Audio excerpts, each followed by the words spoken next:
So hello guys, last video में हम लोगों ने conical pendulum, moment of inertia और रेडियस ऑफ गायरेशन चेक किया था।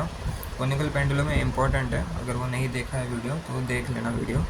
अभी चेक करते हैं moment of inertia for rotating rigid body. उससे पहले ये एक नोट के हिसाब से याद रख लो कि during rotational motion of rigid body, linear displacement, linear velocity, linear acceleration, linear momentum will be different for different particles. मतलब रोटेशनल मोशन के टाइम पे जो भी मेरे लीनियर्स के टर्म है, जैसे linear velocity, linear displacement, linear acceleration, ये डिफरेंट रहेगा डिफरेंट पार्टिकल के लिए। मतलब ये चेंज हो सकता है। मतलब इन शॉर्ट बोलो तो ये जो भी लीनियर टर्म है, linear velocity, linear displacement, linear acceleration, ये टर्म चेंज होंगे, ये कांस्टेंट नहीं रहेंगे।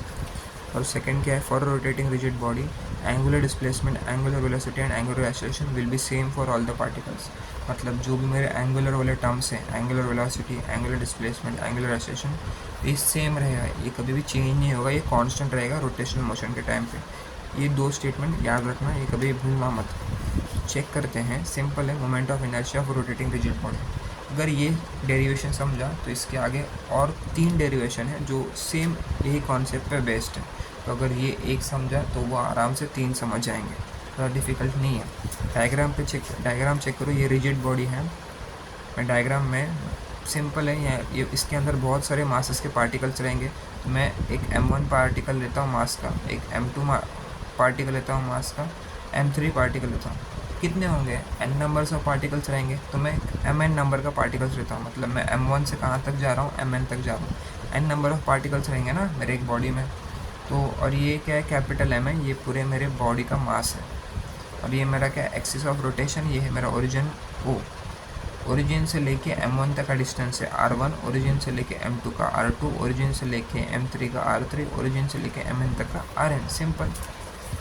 गिवन क्या लिखना है, consider rigid body having mass m is rotating about an axis passing through O.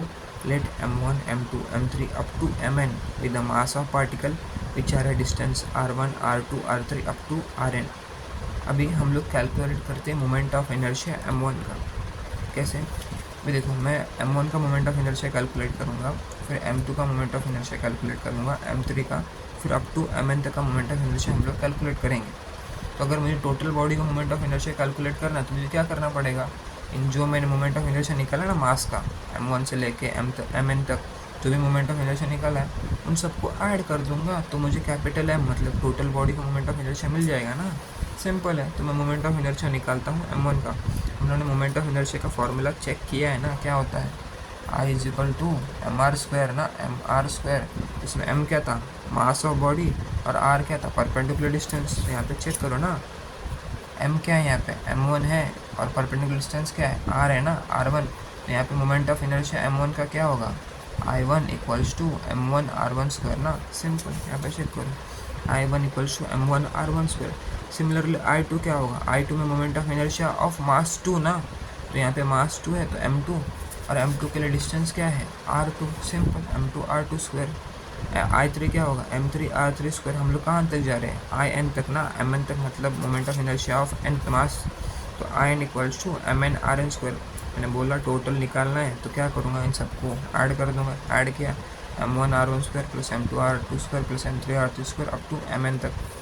इस सबको हम लोग कैसे लिखेंगे, समेशन के फॉर्म में लिखेंगे। ये तुम्हारा समेशन का सिंबल है। क्या शो करता है ये, I इज इक्वल टू 1 से लेके n तक। देखो, अगर मैं I का वैल्यू 1 डालूंगा तो m1 r1² मिलेगा ना, I का वैल्यू 1 डाला तो m1 r1² मतलब I1 मिला। 2 डालूंगा m2 r2²। ऐसे करते करते कहाँ तक जा रहा हूँ मैं, n तक ना, mn rn²। तो यही मैंने लिखा है, पर ये समेशन के फॉर्म में लिखा है। ये क्लियर हुआ, डिफ़िकल्ट नहीं है। ये था मेरा moment of inertia of rotating rigid body. Simple. अभी चेक करते हैं हम लोग kinetic energy of a rotating rigid body. हाँ, ये डेरिवेशन बहुत इंपॉर्टेंट है।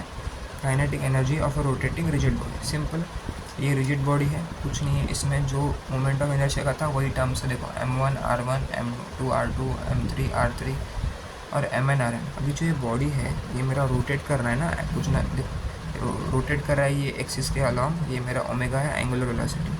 तो इसके अंदर के जो पार्टिकल्स होंगे वो भी रोटेट करेंगे। मैं मान लेता हूँ कि जो मेरा m1 है वो v1 वेलोसिटी से रोटेट कर रहा है, जो m2 है वो v2 वेलोसिटी से, जो m3 है वो v3 से, और जो mn है वो vn से रोटेट कर रहा है। सिंपल। फिर से गिवन देखो, consider rigid body mass m is rotating about an axis passing through O. Let m1, m2, m3 up to mn be the mass of particle which are at distance r1, r2, r3 up to rn from axis of rotation. Let v1, v2, v3 up to vn be the velocities of particle having masses m1, m2, m3 up to mn. Let omega be the angular velocity of all the particles. Simple. Omega क्या angular velocity है। अभी मैं फिर से निकालता हूँ kinetic energy m1 का। कैसे? अगर मुझे होल बॉडी का काइनेटिक एनर्जी निकालना है तो मैं क्या करूँगा, ये m1 से लेके mn तक का निकाल लूँगा, इन सबको ऐड कर दूँगा तो मुझे होल बॉडी का मिल जाएगा ना। फिर वही कर रहे हैं मोमेंट ऑफ इनर्शिया का। मोमेंट ऑफ इनर्शिया जैसे ही, तो kinetic energy of particle m1 क्या होगा? काइनेटिक एनर्जी का फॉर्मूला होता है हाफ एम वी स्क्वायर। मैं किसके लिए निकाल रहा हूँ? m1 के लिए। तो यहाँ पे क्या आएगा? m1 आएगा ना, और m1 के लिए वेलोसिटी क्या है? v1 है, तो यहाँ पे क्या आएगा? v1 square. तो आया हाफ m1 v1 स्क्वायर। हम लोग ने फर्स्ट वीडियो में रिलेशन चेक किया था, v equal to R omega, है ना। मैं v equals to R omega लिख सकता हूँ ना। यहाँ पे r क्या आएगा? r1। m1 के लिए रेडियस क्या है? r1 ना। तो आया ये r1 ओमेगा का स्क्वायर। तो क्या हुआ? ये m1 r1 स्क्वायर और ये ओमेगा स्क्वायर। ये हुआ मेरा e1 के लिए ना। e2 के लिए क्या होगा? Half m2 r2 square omega square ना। अगर मैं मास 2 के लिए काइनेटिक एनर्जी निकालूंगा तो क्या होगा? Half m2 r2 square omega square. e3 के लिए half m3 r3 square omega square. कहाँ तक? en तक ना। तो ये half mn rn square omega square. Simple. Total kinetic energy of rotating rigid body क्या होगा? सबको ऐड कर दूंगा। Half m1 r1 omega square, यहाँ पे ये ओमेगा का स्क्वायर है, ओमेगा का स्क्वायर का स्क्वायर, ओमेगा का स्क्वायर, सबको ऐड कर रहा हूँ। इसमें देखोगे तो हाफ और ओमेगा स्क्वायर कॉमन है। हाफ और ओमेगा स्क्वायर को कॉमन लिया, क्या बचा? m1 r1 square, m2 r2 square, m3 r2 square up to mn rn square. ये कहीं तो देखा है ना, इसके पहले ही निकाला ना। इसे हम लोग क्या ऐसे लिख सकते हैं ना, i इक्वल टू 1 से लेके n तक mi r i स्क्वायर। ये क्या है? मोमेंट ऑफ इनर्शिया है ना। तो इसकी जगह मैं i लिख सकता हूँ ना। तो क्या मिला मुझे? तो total kinetic energy of rigid body, rotating rigid body क्या है? Half I omega square. Simple. ये मेरी total kinetic energy of rotating rigid body. Difficult था क्या? ये डिफ़िकल्ट है नहीं, मैंने बोला अगर एक डेरिवेशन समझाए तो उसके आगे के 3 डेरिवेशन आराम से समझ जाएंगे।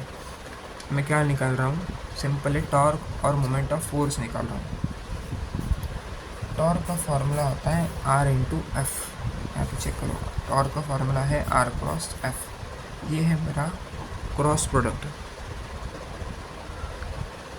ये क्या है? मेरा क्रॉस प्रोडक्ट है ना। तो याद रखना, क्रॉस प्रोडक्ट अगर r क्रॉस f है तो मैं उसे r f साइन थीटा लिख सकता हूँ।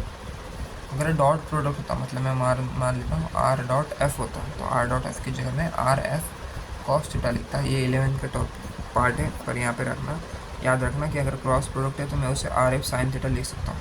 अभी देखो, अगर तुम लोगों को नहीं पता होगा तो यहाँ पे जो r है ना, ये परपेंडिकुलर डिस्टेंस है। हाँ, अगर मेरा मतलब अगर ये रेडियस है तो इस पर फोर्स ऐसे लगेगा, परपेंडिकुलर डिस्टेंस, ये रेडियस और ये f, तो इन दोनों के बीच का एंगल कितना हुआ? 90 हुआ ना। देखो परपेंडिकुलर डिस्टेंस तो 90 हुआ, तो यहाँ पे थीटा क्या हुआ? 90, और साइन 90 क्या होता है? 1।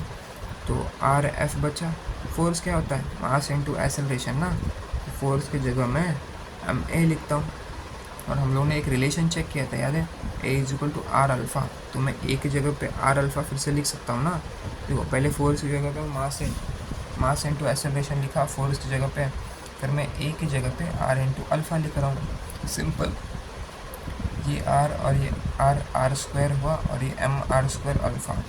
तो मुझे टाउ इक्वल टू क्या मिला? आई अल्फ़ा मिला। अभी ये रिलेशन मुझे प्रूव करना है। अभी जो tau is equal to I alpha आया, रिलेशन मुझे प्रूव करना है रोटेटिंग रिजिड बॉडी के लिए। ये रिलेशन मुझे प्रूव करना है रोटेटिंग रिजिड बॉडी के लिए कि यही आता है क्या, वो चेक करना है हमें।